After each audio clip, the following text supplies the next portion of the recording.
Doom Eternal has just been released to the world and people have been learning very quickly that this game is hard. Even on lower difficulties, enemies have more health, greater numbers, and will very quickly overwhelm you should you fail to utilise all the tools at your disposal, namely the chainsaw, the flame belcher, and of course your extensive weapon arsenal. Now, not all enemies are created equal, of course. They go from slightly bothersome to, oh my god, id you complete c***, what were you thinking? I'm looking at you, Arachnotron. Chief among these are, of course, the bosses. Now, if you haven't finished Doom Eternal yet and you want to discover these for yourself, then I suggest coming back after completing the game.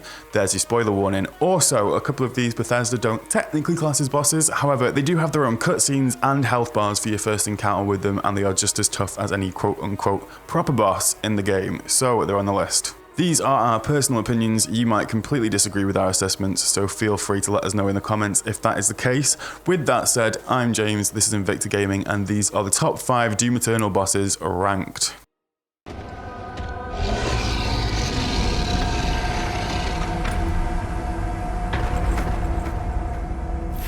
Starting off with number 5, the Gladiator. Lurking at the end of Sentinel Prime is this horned, angry beast. Wielding a large shield, which also looks very angry by the way, the Gladiator has a range of attacks to very quickly deplete your health bar should you not be paying careful attention. Between throwing his shield, conjuring support demons, and this weird wave thing that he does, which plays out a bit like a game of jump rope, the Gladiator, while hard, is ultimately fairly predictable in his attacks. The eyes on his shield flash green when he's about to attack you, giving you a heads up on when to strike. By this point in the game, you'll have seen this trick already, and should be able to adjust the timing fairly quickly. Once you've pissed him off significantly enough, he'll discard his shield after a nice glory kill animation and decide it's time to get stuck in with his mace. The second stage of this boss fight is harder than the first, but if you can hold your nerve and dodge his range attacks, then you should be able to move in for the final kill. Good going. At number 4, it's the boss who just doesn't bloody die, requiring a total of 6 deaths to finally relent. I am of course talking about the Doom Hunter. He's the first proper boss you'll come up against roughly halfway through the game, and his fight is broken into 2 stages. Riding atop a hovering board of sorts, the Doom Hunter was clearly modelled after Zurg from Toy Story, and will require you to first weaken his shield with your plasma gun before leaving himself open to your attacks. You can actually circumvent this procedure by first destroying his hover buggy, irreparably damaging his shield, forcing him to face you man to man.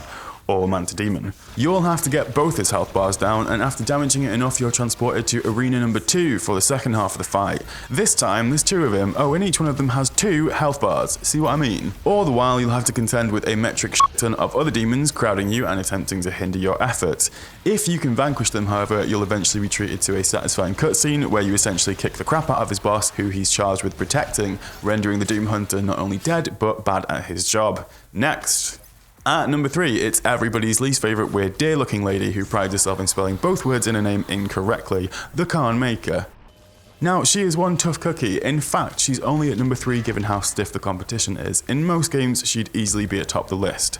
Mrs. Maker's fight involves extensive use of my favourite weapon, however, the grappling hook shotgun. You'll have to use your full range of weapons to deplete her health, opening up a very small window where you'll be able to grapple up to her and punch her in her weird deer looking face. This is made quite troublesome, however, because the arena is slowly filling up with lightning bolts, creating a the floor is lava type situation, and you'll be constantly under attack from her maker drones that she sends after you. Also, if you happen to stop attacking her for longer than a couple of seconds, she'll instantly recharge all of her health, meaning you've got to start the whole process all over again. Couple this with a lack of ammo in the environment, and you've got one very tough encounter. Moving on to number 2, and perhaps controversially, but I've not chosen to put the final boss, aka the Icon of Sin, at number 1. More on that later. This, however, does not mean the Icon of Sin is anything less than a total bitch to fight. By this point, Doom knows you know its mechanics, it knows you know its tricks, and it knows that it needs to send everything it has at you to really bring it home that this is the final boss fight. And throw it does. Every nasty demon, every nasty mini-boss, everyone is invited to the party, and guess what? You're the guest of honor. Lucky you. Towering above you is an enemy modelled on what some would say is the darkest depiction of the devil, known as Baphomet. The Icon of Sin not only bears a striking resemblance to this bull-headed horror, it's also wearing a lot of armor that you'll have to shoot off piece by piece to deplete one of its many health bars while the whole bloody world caves in around you. By now you know the drill. Defeat him once, hop into a portal for the second half of the fight and do it all over again, this time with even tougher enemies. This fight will challenge you to dig deep and multitask at lightning speed. If you make it out to the other side in one piece, however, then it fades in with an epic voiceover and cutscene signifying the end of the game. Well done for surviving Doom Eternal. Okay, here it is, number 1, and I'm sure you all know by now who I am talking about. And again, while technically not a boss, this guy is literally the worst thing ever created by human beings ever. We need to have a word. This is the Marauder. Where to even begin? As Skillup rightly pointed out in his excellent review, this guy demands every ounce of your attention and can only be defeated after mastering his very, very small timing windows. At all ranges, he is deadly. Run too far and he'll throw projectile shields at you, not to mention sending an angry, flaming, weird fox dog thing to chase you.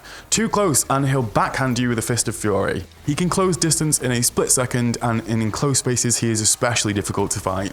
Your only chance of victory is to listen for the audio cues before he strikes and to keep him at the mid-distance. His eyes do flash green as an additional indicator, but honestly, listening for the sound seemed to be way more effective for me.